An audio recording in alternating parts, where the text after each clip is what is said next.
Welcome to this episode of What's Going On with Shipping. I'm your host, Sal Mercogliano. We have an interview today with probably the most significant figure we've ever interviewed here at What's Going On with Shipping in our 4-year history, in a segment we like to call Between Two Sterns. And sitting between our two sterns today is going to be Senator Mark Kelly. Senator Mark Kelly, along with Senator Todd Young, reintroduced into Congress the SHIPS Act. Now, we've talked about the SHIPS Act in the past. However, it didn't get out of Congress last time, and so it's been reintroduced, SHIPS Act 2.0. We're going to go over the 12 major provisions of the SHIPS Act. Then we're going to do a 15-minute interview with Senator Kelly. And then at the end of this video, I'll have attached a segment that Senator Kelly and Senator Young did over at the Hudson Institute. They were interviewed, about a 30-minute discussion in detail about the SHIPS Act. If you're new to the channel, hey, take a moment, subscribe to the channel, and hit the bell so be alerted about new videos as they come out. So first, the SHIPS Act will have an oversight and national coordination element, including establishing a maritime security advisor, really interested in who that's going to be, and a new maritime security board. It's also going to expand the roles of an existing advisory committee, the Maritime Transportation System National Advisory Committee, and there'll be oversight provided by both the GAO and the Federal Maritime Commission. To fund this, they're establishing a maritime security trust fund, much like the Highway Trust Fund and other transportation trust funds. This one is going to derive its money from duties, tonnage taxes, and other penalties. So, for example, the U.S. Trade Representative Section 301 port fees on Chinese-built and Chinese-owned ships, that money will be going into this maritime security fund. And it's also going to prevent the suspension of tonnage taxes for foreign vessels by foreign adversaries. Section 3 and 4 deals with shipping directly, and particularly Section 3, sea lift and strategic capabilities. It's going to declare it U.S. policy to maintain a U.S. flag strategic fleet. That's going to be done in coordination with Department of Transportation to identify commercial requirements, and then Department of Defense to identify national security military requirements. It's also going to expand the National Freight Strategic Plan to include sea lift and amend laws to counter unfair foreign shipping practices. Fourth, strategic commercial fleet will be launched. This is an effort to grow the U.S. flag fleet to 250 vessels. There's roughly about 80 vessels right now involved in foreign shipping. In other words, U.S. ships involved in international trade, hauling imports and exports by the U.S. They want to increase that up to 250 ships. That can be done by reflagging vessels into the U.S. fleet. We've already heard from CMA CGM. They're going to reflag 20 more vessels into the current 10-ship fleet they have that is U.S. flagged under APL. It allows, in the interim, foreign-built vessels to phase them out over the next few years up to fiscal year 2030. It's going to prioritize a tanker procurement program because we're woefully short of tankers, especially for the Department of Defense. It's going to expand cargo preference, a rule that 100% of U.S. government cargo must move on U.S. flagged vessels, including imports from China. That's going to expand to 10% within 15 years. And then it creates a Ships America office to promote U.S. shipping and consumer awareness. Section 5 deals with some regulatory issues, so they're going to streamline the Coast Guard compliance through an alternate compliance program.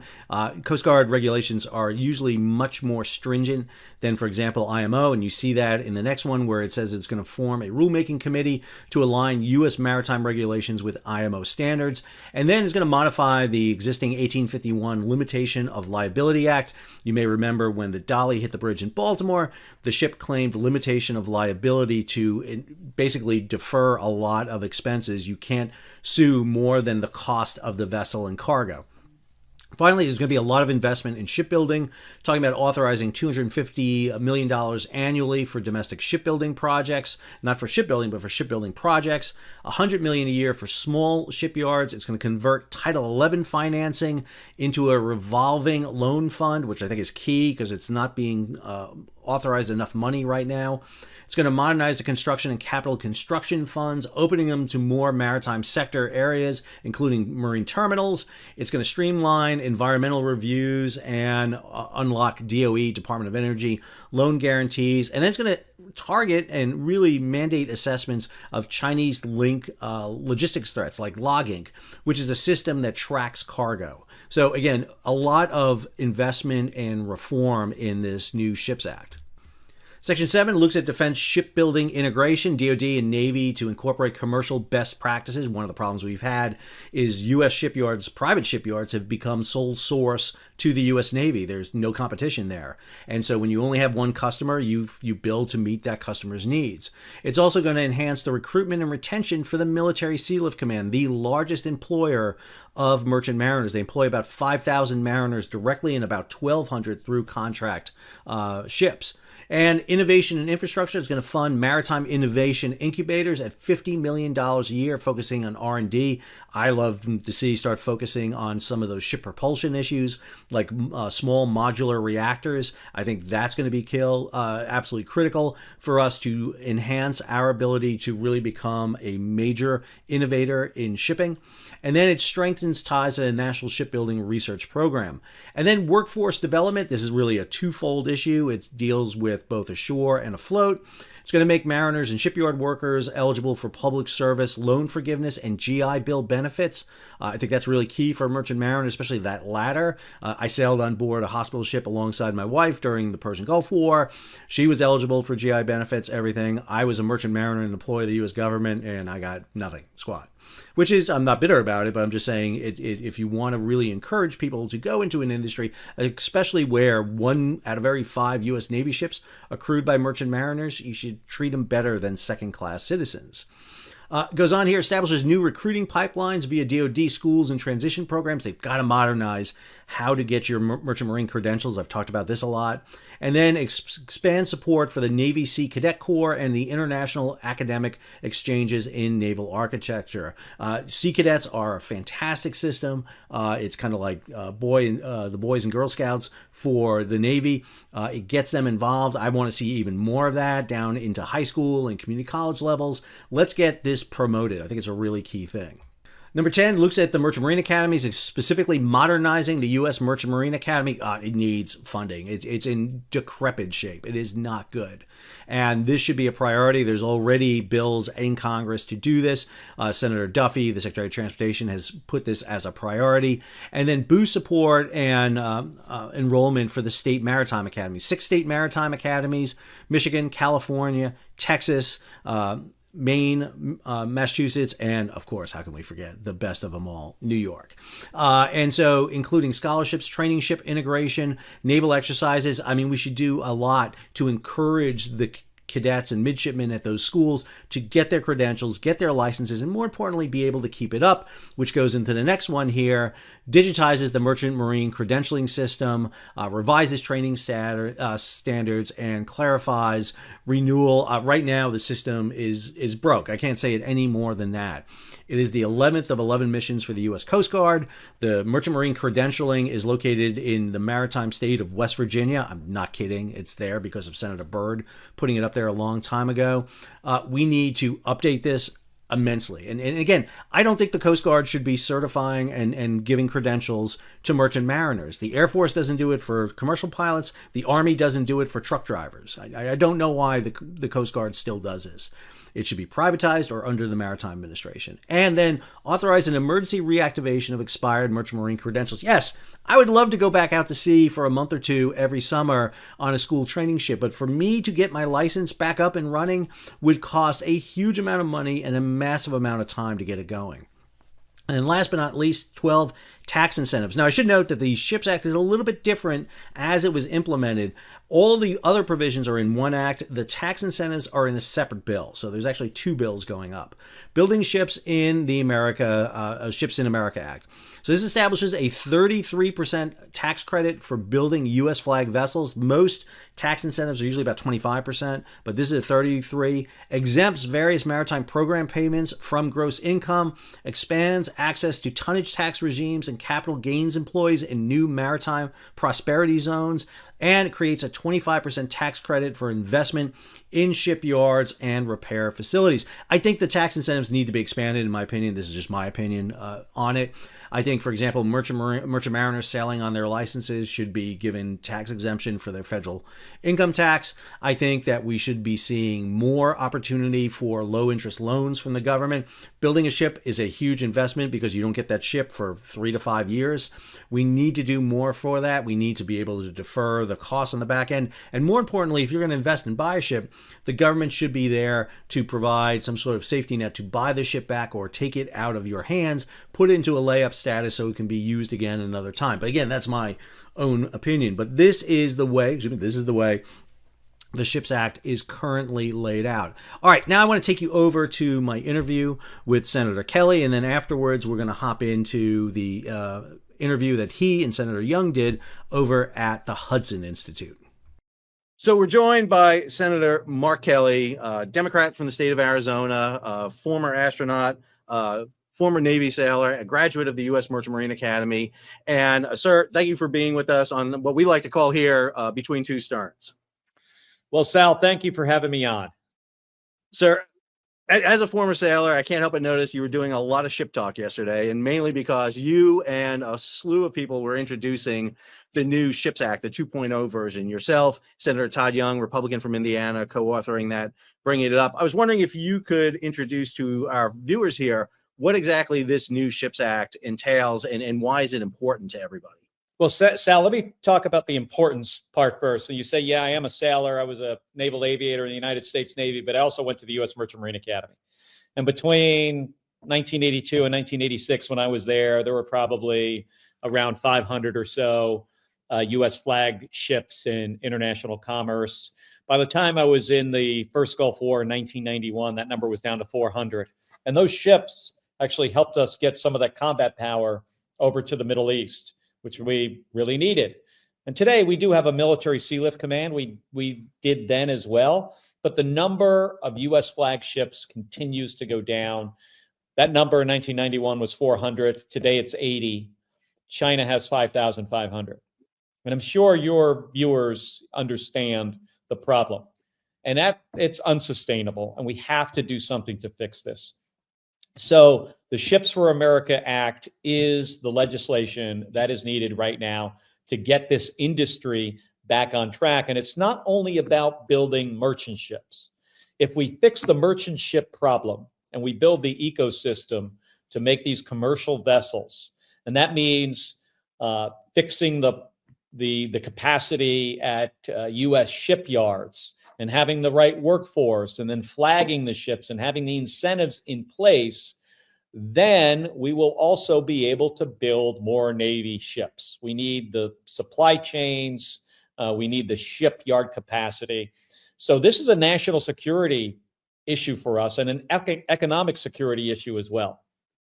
Yeah, when you were flying off Midway during that first Persian Gulf War, I was sailing for Military Sea Lift Command. I was on Comfort, and one of the things that got me to swallow the anchor and come ashore was to become a historian, to study how we did that huge, massive logistical movement of the 7th Corps out of Europe and support 6 carrier strike groups over there in the Persian Gulf. Something that I think you talked about the other day at Hudson, as a matter of fact, with the national and security issues. So I was wondering if you could talk a little bit about that, the national and the military security issues that we face today. I mean, we're dealing with issues for the first time of a potential peer-to-peer conflict or a peer-to-peer competitor out there. We've gotten away with kind of non-contested logistics for a long time. But more importantly, we've seen with the Section 301 report done by the U.S. trade rep starting in the Biden administration and carried over to this one, the dominance of the Chinese maritime in not just shipping, but literally across the board in vertical integration and horizontal integration. Yeah, and on the shipping front, they have the ability to produce about 232 times the tonnage when they build ships every year. Every single year, they crank out in tonnage 232 times what the United States does. That is just almost hard to wrap your head around. They're building thousands of ships, and we're building 10 or maybe 15. And it is it's a huge problem. Now, we are really good at the contested logistics problem at the beginning of a conflict. This is my view on this. We're going to be really good in the beginning of a war, whether it's in the Western Pacific or the Middle East or in Europe, of getting the stuff we need there. We've got that figured out. The thing that I'm worried about is what happens on day 60 or a year into a conflict. And by the way, if conflicts go for a year, they usually go many years. If they're not over fast, they usually last a long time. And we've got to get stuff if the conflict's with China, we got to get it across a 5,000-mile Pacific Ocean. And that's going to be really hard to do when the Chinese have a similar kind of combat capability in surface-to-surface missile systems and air-to-ground missiles, and the what's called the A2, the anti-access, anti-denial A2AD bubble that they're going to push out into the Pacific Ocean. So it's going to be a challenge for us to get this stuff over there and then sustain it over a period of time. And, as you mentioned, I come from a background that's not just the Navy. My family, by the way, my grandfather served in the Merchant Marine during World War II in the Atlantic Ocean. My other grandfather in the Navy in the Pacific. So I've got a sort of a long history with this. And this is a problem I've been looking at since the 1980s, and I've wanted to figure out a way to solve it. And we can solve it. And this legislation, which is over 300 pages long, has all the components needed to fix the shipbuilding, the flagging, and operating of U.S. vessels, and fix the workforce. And it does that by a number of different means. Yeah, I want to ask you just to maybe explain briefly just a couple of those, because I know you're short on time, but I got to agree with you 100% as the historian here. What victory was in World War II was long before World War II started, with things like the Merchant Marine Act of 1936, and then the Two Ocean Naval Act of 1940 that got shipbuilding going back in our yards and created that infrastructure so that by 43 we saw the fruits of that really materialize on the battlefront for it. So I watched your brief little talk you did up at Philly Shipyard the other day on board one of the new state training ships. And I was wondering if you could highlight maybe something here that you think is going to be a really key asset that's going to happen, especially for the constituents in states like yours in Arizona and Indiana, which aren't on the ocean front. They're, the Colorado River is a big river, but not quite ocean front. What is it for them that you're really trying to get across that's really important in this legislation? Well, I mean, there will be places in the country that have shipyards that'll clearly benefit from the jobs perspective. But as we rebuild the ecosystem to supply parts for commercial ships and then also naval vessels, those parts can come from anywhere in the country. But it's not just about making jobs. I mean, we need to have the sea lift capacity to get things from all over the world here to the United States. If you remember what happened in 2021 and 2022, post-COVID or during COVID, where supply chains were just cut off because of COVID, we could easily see a similar scenario if China just decides that they want to put, a big amount of hurt on our economy and just shut down the transportation of goods to the United States. They could do that. They have 5,500 ships that are somewhat under their control. So that is a huge concern of mine. So economic security matters to everybody. And it should. And if we grow this industry, I think it'll help grow our entire economy and create good paying jobs. I can't agree with you more on that. And what I really found really interesting is in that short little talk you gave, you talked about issues, for example, of how the commercial really feeds into the Navy too. If we fix this shipbuilding aspect, it actually makes the Navy much more better able to do that. You were talking about workforce initiatives too, which I think is really important as an element in there. I was wondering if you could talk a little bit about that, that trying to get that workforce, because you and I were in, at a time when we had a 600 ship Navy, we were looking at, a potential Cold War. And then we went to a 300 ship Navy and sat there and said, hey, our commercial shipping can be done by these, open registries. But today we're seeing that's a bit of a problem, and it could be a problem in a scenario going forward. Well, the workforce is certainly an issue. I was over at the Atlantic Council today. We talked about this, and if you go and did a survey of high school students and ask them what industries do you want to work in, give me a list of 10. I can't imagine you're going to find many kids that are going to say, hey, I'm interested in working in the U.S. Merchant Marine. It's not something they're aware of. So we got to get the message out that these are great paying jobs that you can have for a career, that are exciting, that are worth doing, that service to your country. So getting the message out, and then having the training programs in place to make sure the folks have the skills to do these jobs, whether it's the U.S. Merchant Marine Academy or Piney Point, which is the unlicensed seafarers union, the school for the union, or the state maritime academies. And then also training the workforce that'll work in the shipyards, the welders, pipe fitters, electricians we need. The former president of Newport News Shipbuilding was a woman named Jennifer Boykin, who, when we were at the Merchant Marine Academy together, she was in my class. Her name was Jennifer Roman.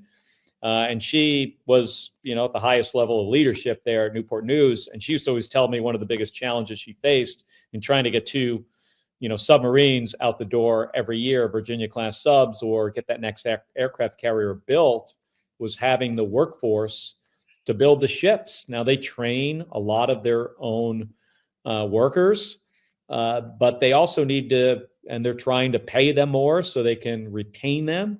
So workforce retention, there are some things in the legislation that deals with this, tax incentives, that has to do with the workforce, but also money to help these organizations train the workers we need to support this industry. Last question, sir, and I'll let you go. Do you see this? I mean, this is the first piece of maritime reform legislation substantial since 1970. So we're talking 55 years since the Merchant Marine Act of 1970. You and I were wee little tots at the time running around. Do you see this as the end all of that, or maybe just the beginning because of the awakening that a lot of people have had? That's kind of sea blindness has kind of gone away because of issues, as you mentioned, with the supply chain crisis and how dependent we really are on that international trade for both our imports, but more importantly, too, for our exports. A lot of goods have got to get out into that international marketplace. Yeah, well, it could be just the first step, but this is a really very comprehensive piece of legislation. It's a thorough and comprehensive plan. It's 340 pages in total, touches every part of this industry. So we are laser focused on the next steps to get this through the committee process in the House and the Senate, eventually get it to the floor, have a collaborative process, Democrats and Republicans, House and Senate working together, get it to the president's desk, and then we'll figure out, what is next and what we should do in this industry. But it would be a big win. This is really a significant national security issue for us, but it's also going to create jobs. It's going to lower costs, and it's also an urgent response to the threat that China poses over the oceans. And I'll tell you what, if we cannot keep pace with, China's shipbuilding and their fleet, it ultimately could drive up costs and it could threaten our national security. Well, I just want to thank you for taking the time to be with us today. And especially I want to thank you for your leadership as a merchant mariner. It is great to have a merchant mariner in the U.S. Congress. You take that seat from Senator McCain, and he's a great advocate for sea power in the past. And I got to say, I'm just really full of respect for what you're doing, for taking this on, you and Senator Young and everybody who was involved. It's not just you two, but it was a big group. And most importantly, it was bipartisan across the country. I think this is one thing, watching hearings on this in Congress, it's amazing how both sides, Republican and Democrat, are on focus with this issue. And I really appreciate you taking the time and, more importantly, being a leader in really pushing this home. So thank you for being with us today, sir. Thank you, Sal. I take this industry very seriously. I really care about it. I have my 2 licenses, my 3rd assistant engineer's license and my 3rd mate's license, hanging on the wall right over there in my Senate office. That says it all. We appreciate it, sir. Thank you. Appreciate it. Thank you. Welcome, everyone. Thank you for joining us today. I'm Mike Roberts. I'm a senior fellow at the Hudson Institute. I want to thank all of you who have supported our work on maritime and defense issues. Work relevant to today's discussion can be found under the American Maritime Security Initiative Policy Center at hudson.org. Before turning to our distinguished guests, I want to take just a minute for background. I spent decades in the maritime industry helping shape the policies that govern U.S. shipping today. And a few years ago, I came to a sobering realization. We got it wrong. We thought we had the right balance, maintain competition under American laws in our home markets while embracing wide open competition in global markets. We put the interests of American consumers above all else, and that meant giving them the cheapest ships and shipping services. We knew that companies with American costs couldn't possibly match prices with companies that scour the globe for the cheapest labor and other costs, and that get massive subsidies from their governments. We didn't care. Security wasn't an issue. The Soviet Union was defeated, and China was still an impoverished country and had just 5% of the shipbuilding market. Fast forward to today, China, our geopolitical rival, now has at least 75% of that market. It delivers 3 ships to the Chinese Navy for every 1 ship delivered to the U.S. Navy. More than any other country, China controls the maritime supply chains that feed our economy. All of this threatens our national security and our economic resilience.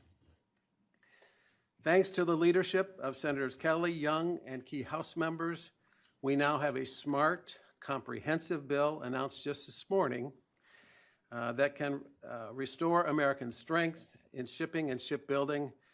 And with us today are 2 leaders who have been driving this effort. Senator Mark Kelly of Arizona, an astronaut, Navy fighter pilot, and graduate of the U.S. Merchant Marine Academy, and Senator Todd Young of Indiana, a Naval Academy graduate, Marine Corps veteran, and a key voice on commerce and finance issues.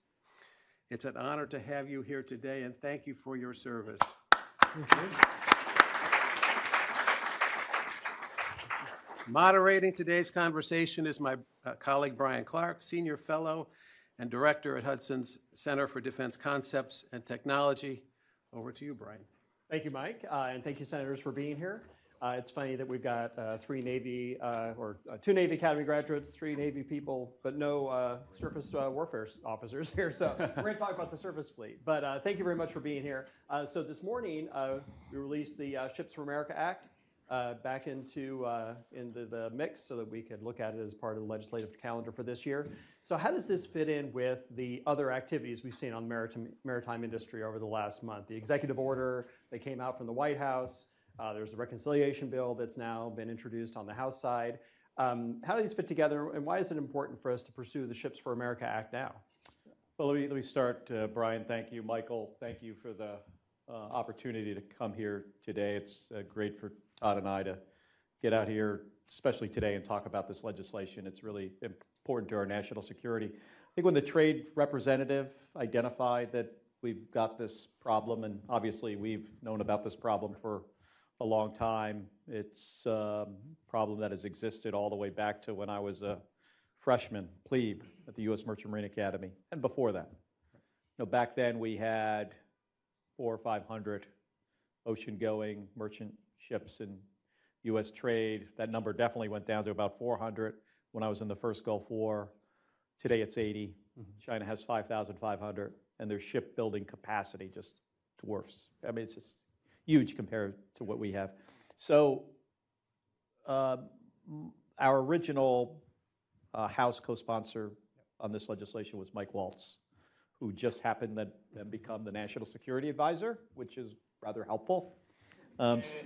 So he highlighted this issue for the President, for the White House, and then the President did some executive actions which says, hey, there's a problem, and we need to come up with some solutions to try to solve this problem. The executive action doesn't have a lot of the solutions in it. Some of the stuff in the EO came from our bill, but the solution to the problem is actually to get this legislation passed. Yeah. So you're going? Well, thank you so much to Hudson for this opportunity. And, I have to say that Mark Kelly has just done an exceptional job on this. He diagnosed the problem along with Mike Waltz. I came in when it was clear Mike Waltz was going to be tapping out for other responsibilities. And the legislation has evolved a bit since that period of time. And I think we're broadening our constituency of support. And we have laborers, we have industry, we've got the national security community, and bipartisan support from different branches of government. It's rare that you have an issue in which there's such a convergence of views, and it is in part because the difference between our preparedness for a major long time frame conflict and that of other adversary countries as you begin to think about conflicts that could last into the many months, even the years. It required pretty disciplined and focused action. And so that's what we propose here. It's going to take some time to reconstitute our ability to train the mariners, to manufacture the ships and increase our capacities. But I think that the president's objectives and our objectives harmonize very closely when it comes to this. I agree with what Mark said. We offer more specific solutions here. And so I would characterize our efforts as complementary in nature. And then there's some things that will have to happen outside of the scope of this legislation. On the military front, that's happening at the same time. Perhaps we get a bit into that. And then probably on an ongoing basis, we're going to have to optimize our workforce development system so that we have the requisite supply of workers. Yeah, and so we'll dig into a few of those topics. So, first of all, you had mentioned, Senator Kelly, just where we stand relative to China. I mean, China's got this shipbuilding industry that dwarfs ours by hundreds of times in terms of the numbers of ships they pump out per year. And the U.S. is not probably going to be able to match what China does from an industrial standpoint. But why is it important for us to get a shipbuilding industry going at some scale beyond where it is today? And how would that help address some of the challenges we might face against China, either in competition or conflict?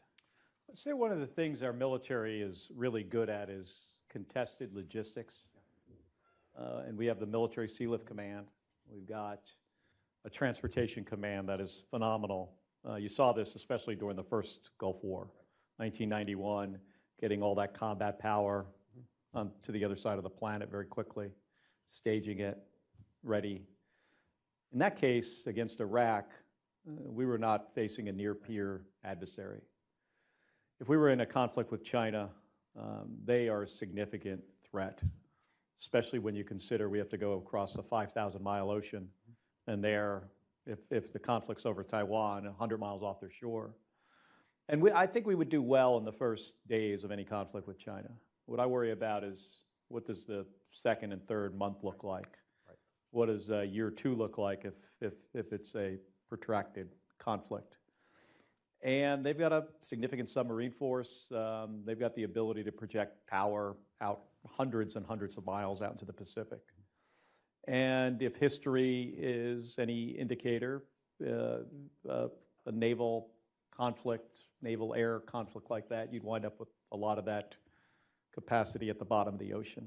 And we don't have a lot of reserves to turn to. We've got 80 ocean-going U.S. flag merchant ships. And if you consider what happened to our supply chains just from COVID in 2021, 2022 timeframe, that had a significant impact on our economy.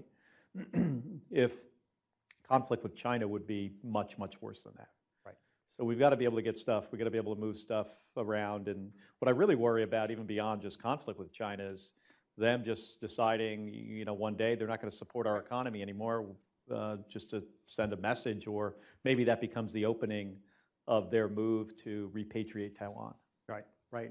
And that kind of supply chain warfare, something we're very vulnerable to, considering the size of the U.S. flag fleet compared to the ships under Chinese flag, or the ships under Chinese control, or the Chinese, the ships that are, or the fleets that are using Chinese-built ships, all of which could be leveraged against us.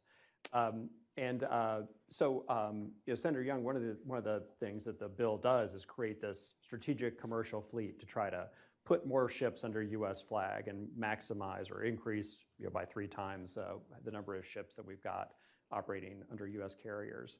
Do you think that'll help to address that? And what are some of the other benefits of having this much larger U.S. flag fleet that you think the bill helps to promote? Well, I do think that the strategic commercial fleet, its growth for the next decade or so will help us fill that gap. And that's how I would characterize it, fill a gap until we really have the capacity to build on an ongoing basis a lot more of our own ships, right? We're going to have to work with other countries and their foreign-built vessels, sign them up, put them on retainer, so to speak, to move our material, our personnel, when necessary, into harm's way. And as compensation for that, the structure is, of course, they'll receive the first right of refusal to move cargo, and so there are benefits to membership as well. So that's how we propose to get over that hump. And as with so many, you mentioned economic coercion. Right. This is at once, it's a national security effort, the Ships for America Act, but it's also designed, as was our semiconductor initiative, Yep. that Mark was helpful in as well. It's designed to take risk out of our supply chain, keep working with friends and allies. That's part of economic resiliency and economic security, but take enough risk out so that we can't be on the receiving end of coercive activity, so we can continue to grow our economy, enjoy our way of life. There's coercion that happens on a daily basis. This is part of China's model now, and much of it goes unseen by the American people. There are many things we don't do and we would otherwise do on account of the threat of being starved of critical inputs, whether it's ships or critical minerals. Right. That's a really good point. That's something that, like you mentioned, Senator Kelly, in peacetime, it could be even a prelude to conflict or an alternative if you're China and looking to pressure the United States and staying out of a conflict or confrontation over Taiwan. So Senator Kelly, one of the, Senator Young mentioned the idea of the CHIPS Act and how the CHIPS Act was sort of designed to promote supply chain resiliency and has a bunch of knock-on effects in terms of promoting other industries that support the chip making industry. So for shipbuilding, a bunch of other ancillary industries are involved as well. So, and I think the bill gets at a lot of support to a lot of those other industries as well. So the people that do metal fabrication, the tradespeople that are involved there, the mariners that operate the ships, all of which are important to our military needs. So do you see that as being an essential dimension of the CHIPS Act? Is this kind of lifting up of the commercial support to the naval force? It's like the entire ecosystem. You see this table here has got 3 legs on it. I think of this legislation as a 3-legged stool, and it needs every one of those or this thing will tip over. One of those legs is the shipbuilding. Right. Having the infrastructure. I was recently up at the Philly Navy shipyard, now owned by a South Korean company. They look at this as an opportunity for them to expand. They've already invested, hundreds, I think about $100 million in that shipyard. They can invest a lot more, build more ships, double. Actually, I think they said, Joe, correct me if I'm wrong, but capacity up to maybe 10 ships in a year. It's a possibility for that. Right. For that shipyard. They do 2, I think, right now. To get that shipbuilding capacity, they're going to need some tax credits. There's going to be some infrastructure improvement required, research and development. The other leg is the shipping itself, having U.S. flagged, once these ships are built, that they're U.S. flagged with U.S. crews. So you need incentives to get people to go into the maritime industry, to take on a career where you're going to sea, and then the retention of those individuals. But also the shipping companies are going to need incentives to flag the U.S. ships. Todd talked about that, how that cargo preference could work or will once we get the legislation passed. And then the final leg of that stool is the entire workforce. You mentioned these suppliers. So I went to the Merchant Marine Academy with a woman named Jennifer Boykin. When she was there, she was Jen Roman. She was the president of Newport News Naval Shipbuilding. Her biggest issue in cranking out aircraft carriers and submarines is workforce. Right.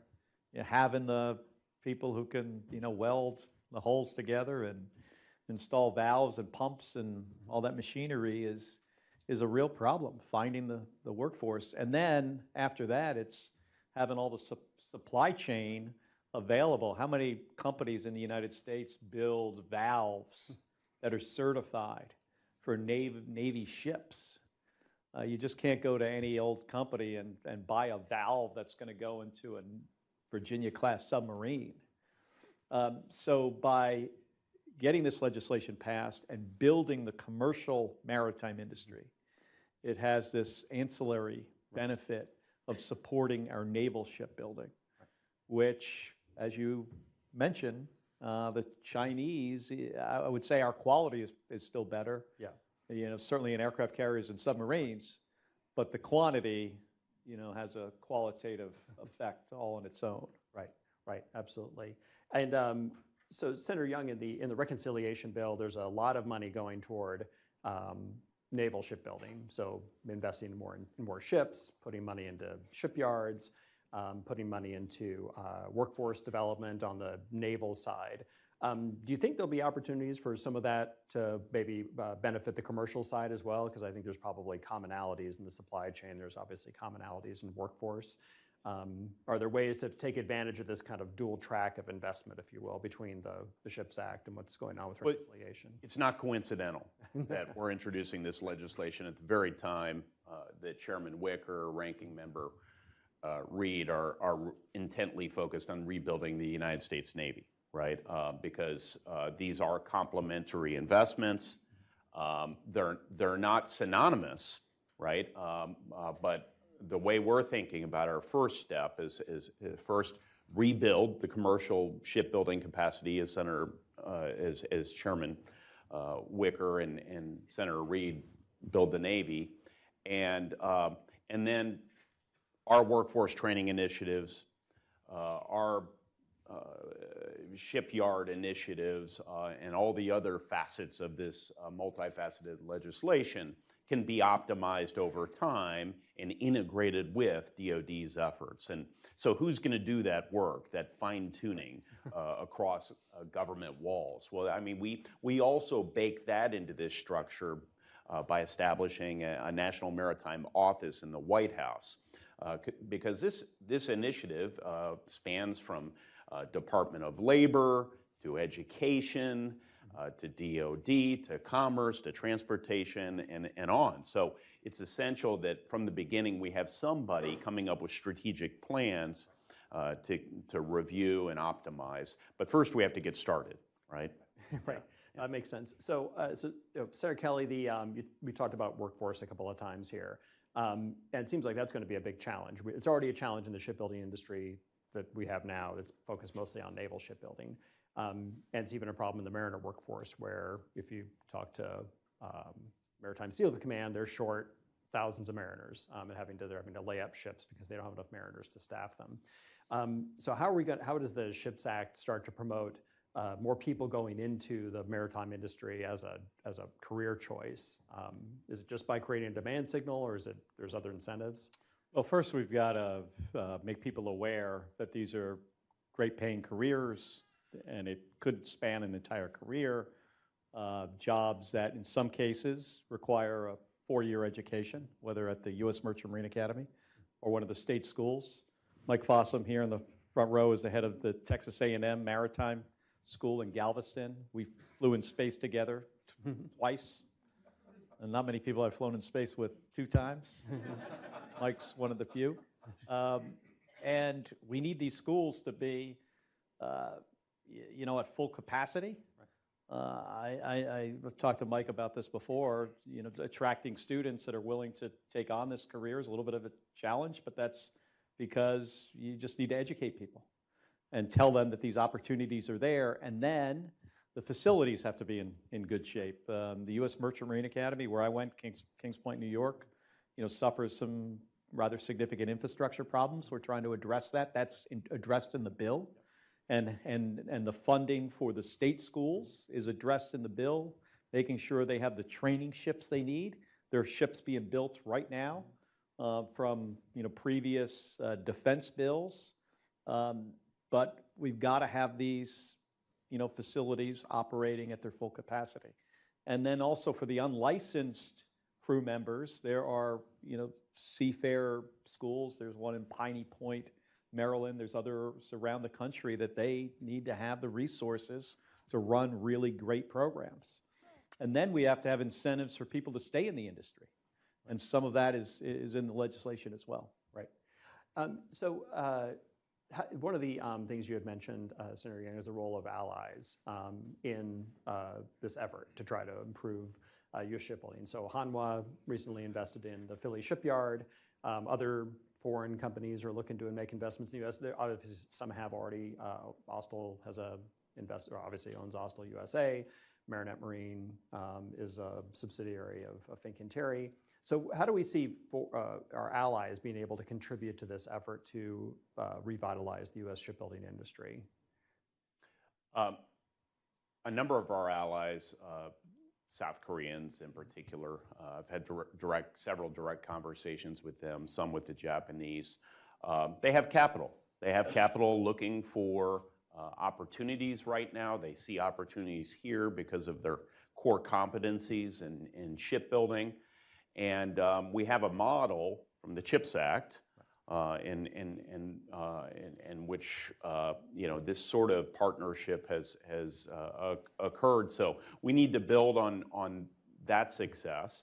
We need to invite in, after the capital is deployed and these shared investments are made, we need to invite in expertise so we can relearn certain skill sets, right? And then this is going to be a value proposition, not just in terms of the ROI for our foreign allies and the security benefits of a closer partnership, but also the technological. I mean, we have advances. We have things to bring to bear. We have our tech community, which can bring their expertise, their creativity to some of these processes and activities as well. And so the Koreans in particular are excited about that, about modernizing their own operations as they locate here. But first, we got to get started, right? And so before I sound too dreamy, we've got to get started. We've got to pass this legislation. But the president buys into the vision I just articulated. As much Sturm and Drang as we have had recently as it relates to some of our trade partnerships, he is looking to build partnerships in some of these areas. This is one of those areas. I think Australia is a good example. Yeah. Right, so you mentioned Austal, Right. who built the Freedom class LCS ships, built 10 of them. One has my wife's name. USS Gabrielle Giffords on the back, LCS cool. 10. They did a great job with that ship. I mean, there's a lot of controversy about that platform, especially from my predecessor, Senator John McCain. But the Freedom class especially, or the Independence class, is doing really well. But then there's the AUKUS program. Right now, we've got Australian naval officers on Virginia-class subs, on patrol, learning how to operate a nuclear sub. They've gone through new power school. And then Australia will be, at some point here in the future, building Virginia-class attack subs, which is critical to the fight in the Western Pacific. It's one area where I would say more than anything else, we still maintain a significant overmatch over the Chinese. So we got to take advantage of it. We got to expand it. But that's I think a good example of where this is going with one partner. But that can be true with other allies as well. Right. One of the things, if I could circle back to some of our workforce challenges or opportunities, and I think there are a lot of opportunities here. It may be a bit incongruous for some folks at home thinking, United States Senator from Arizona, a mostly landlocked state last time I checked, right? Yeah. With zero water. That's right, yeah. And Indiana, riverine, we have a little dip of Lake Michigan, so that makes us full-fledged maritime in my view, right? But with that said, there are massive untapped opportunities to mobilize a workforce that, despite maybe some economic analysis, is not driven primarily by economic considerations. Young people want to do important things. They want to be called on to serve a cause greater than themselves, to be part of solving generational and multi-generational challenges. And here we are. We're creating opportunities to design, to manufacture components across the country. And no, it doesn't take a degree in naval architecture from a top 20 university. You can go to your local community college conceivably and enroll in a program, right? To realize your dreams, to be part of the American dream here. So we're trying to unlock that. We think about the back home value proposition for this. It's about economic security. It's about national security, but it's also about becoming a better and more resilient version of ourselves and giving regular people an opportunity to participate in this project. And I think that's a really good point, is the idea that if you invest in the shipbuilding industry, that's going to promote the whole supply chain that goes behind them back into multiple tiers that are elsewhere in the country, away from the coast. Yeah, I think Todd also made a good point. You got to really trust us on this, Yeah. because our states don't really have any, any dog in this fight here. I had a reporter ask me, so what's the connection to Arizona? And I said, nothing. And he said, no, really, there's got to be something, like some company or something. It's like, no, there's no connection. I mean, that wasn't our motivating factor. Right. I wasn't motivated, despite maybe some perspectives back home, to do the Chips and Science Act so I could get a packaging fab in West Lafayette, Indiana. I mean, frankly, that wasn't even on my radar at the time. It was economic security. It was national security. But there were benefits to be found. Right. And here again, we've been led into this effort in industrial policy by pure motives. Right. And I do think there will be opportunities. You don't know what they are yet. Perhaps it's certain semiconductors that are mostly, I say with chagrin, made in his state, not mine.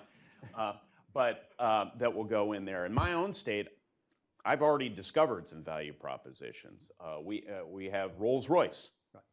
They make maritime engines. Yeah. We have Cummins. Yeah. We have all sorts of auto manufacturing, supply chain, small businesses that are looking at perhaps machining certain parts. So if we're smart, and I think this White House is looking for spare capacity so that we can meet demand, then there's going to be broadly distributed opportunity associated with this effort. And some of the technologies or approaches that our allies bring to bear use the modular shipbuilding. Italy, Fincantieri, Sort of does the a lot of that. Liberty ship model from generations Building ago, them right? inland and bringing the parts down to the coast. And so I think Austal does some of that today. Yeah, they do. So that certainly could promote a much broader industrial base for the maritime industry. Yeah. One of the things that the bill uses, which I thought was really interesting, are basically market-based approaches to try to promote U.S. shipbuilding, promote carriers to go under U.S. flag, and as opposed to just straight subsidies. It's a competitive bid process, and you incentivize people to try to offer the lowest bid possible to get those subsidies. Was that part of the motivation or part of the idea, was you're trying to create like a market-based demand signal? So this is like a demand-based tool for promoting shipbuilding rather than just pumping a bunch of money into the industry? Well, we've got a $37 trillion debt and running a $2 trillion deficit, every year, and we've got to figure out that problem. So, my view, it's better to have something that's much better to have something that's fully paid for, paid for by incentives within the industry and a tax structure that'll work, so you don't have to go back to the American taxpayer and say, fund this thing. Right. That it's integral to the legislation. Yeah, I mean, that's a good point, yeah, because the subsidies that are provided are funded by the trust fund, which is getting money from the fees and duties that are paid by shippers as they use the U.S. I think it helps get the thing, passed, too. Eventually, we'll get a score from the GAO on this, but the idea was to have it paid for within the legislation. So, Senator Young, one of the things that's one of the elements in the bill, which I think is really important, also thinking about Indiana, though, is intermodal transportation and pier infrastructure and basically all the stuff that gets the material off the ship and into the heartland of the country. Does the bill start to try to address some of that transshipment or some of that intermodal transportation infrastructure that I think has been probably lacking investment for a long time? Well, we do. One way in which we address this is, again, through the National Maritime Office in the White House, so that they can have an integrated view of different modes of transportation and how they can plug into one another and harmonize. Another thing we have done, and I think it's much needed and long delayed, is establishment of a maritime trust fund. We have this in the surface transportation area, right? A highway trust fund. It hasn't always been well funded over the years, but in this case, we take existing revenue streams from use of our assets, our ports and other maritime assets, put those into a trust fund and dedicate them towards the funding of various initiatives in this bill. So that too is supportive of the broader intermodal effort, and it's fiscally responsible. Right, right. And so so your vision for this is to get the bill across the finish line this year and start the provisioning of or the incentivization of folks to start putting ships under U.S. flag right away.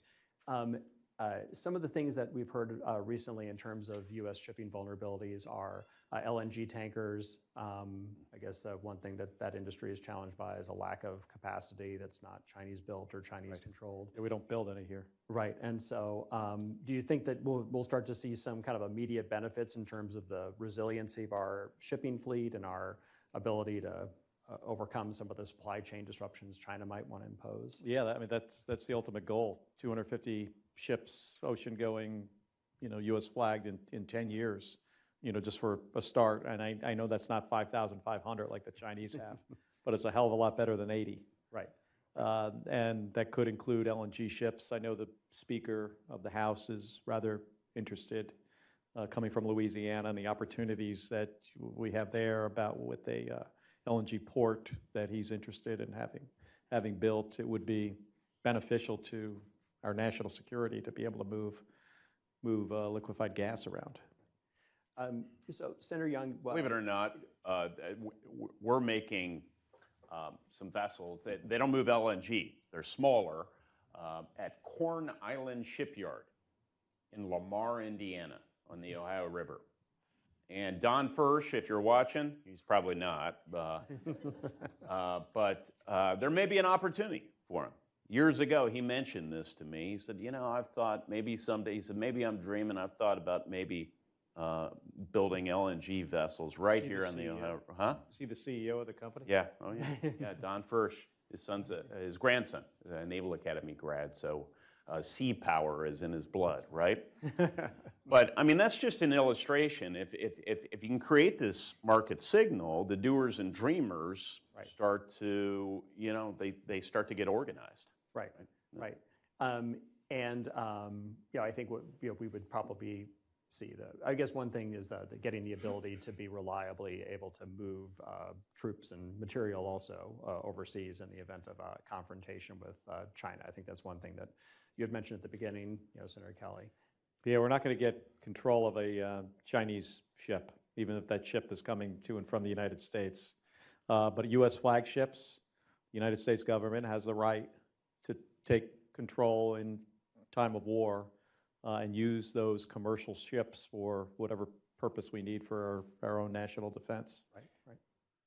I think many of us have been deluded over the years because of some of the public commentary and dreamy thinking about a revolution in military affairs, which in some ways has been real. But we've been lulled into thinking that most conflicts would be short and tidy.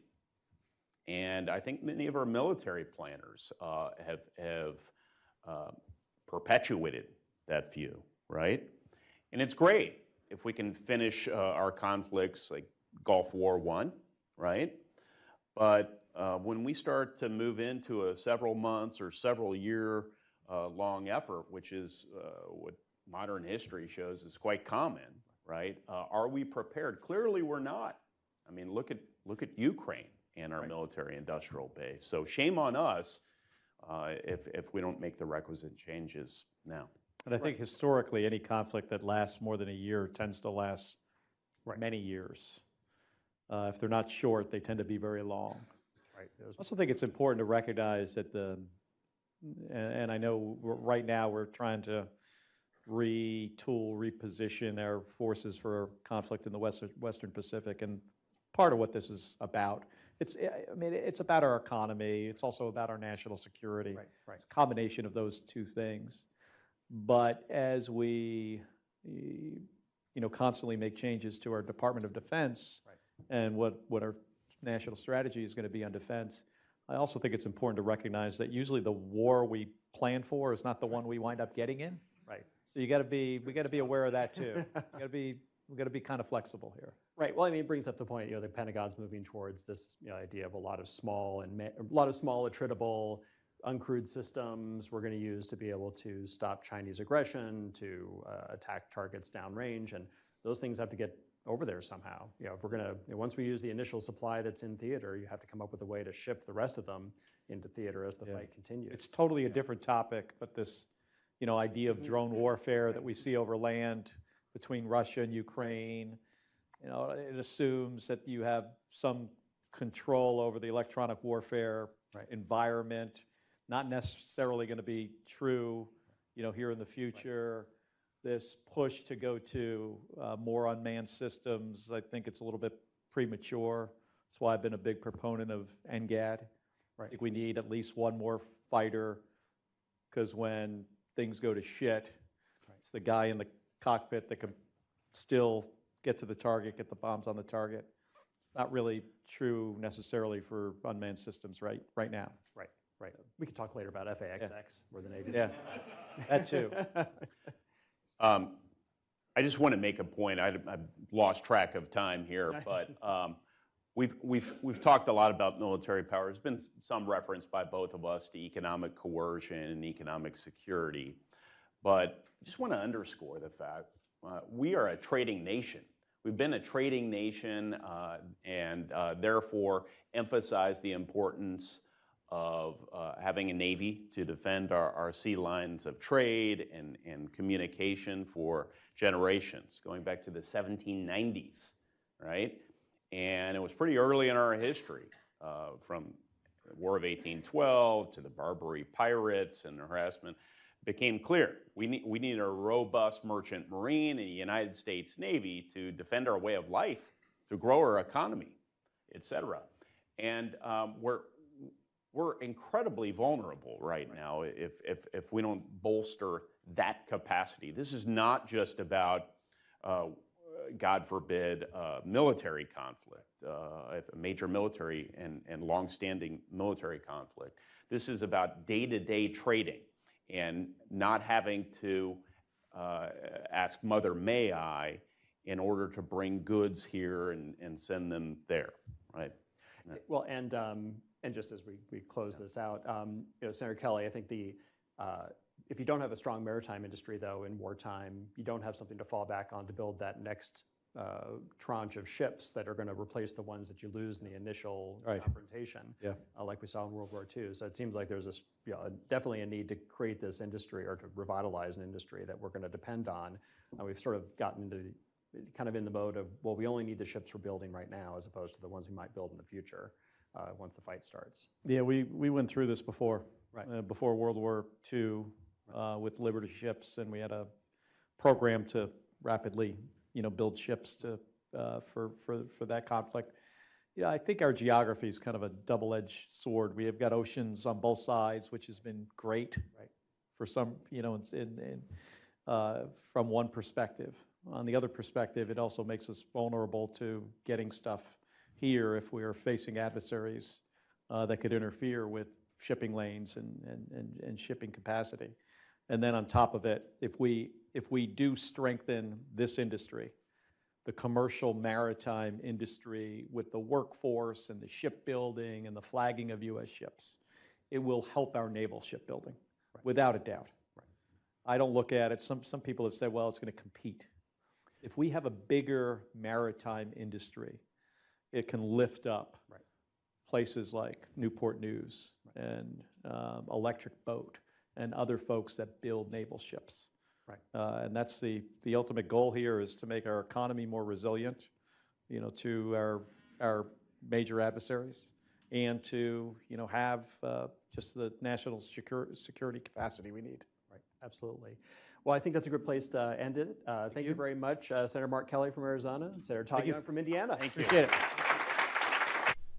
Well, I hope you enjoyed today's episode. It's a lot. It's a big episode, I know, but I can't thank Senator Kelly enough for giving me the time to come on the show. He was very gracious, very nice to come on. I get blamed a lot for being one political side or another. I'll invite Senator Young on also. I am not partisan at all. Senator Kelly, the only merchant mariner in Congress, he's the logical one for me to talk to, and so I did. I hope you enjoyed today's episode. If you did, hey, take a moment, subscribe to the channel, and hit the bell so be alerted about new videos as they come on. Leave a comment, share it across social media, and if you can, support the page. How do you do that? You hit the super thanks button down below or head on over to Patreon and become a monthly, yearly subscriber. Until our next episode or our next interview between two Sterns. I don't think I'm going to be able to top Senator Kelly, but I do have some great interviews coming up here shortly. Until next episode, Sal, signing off.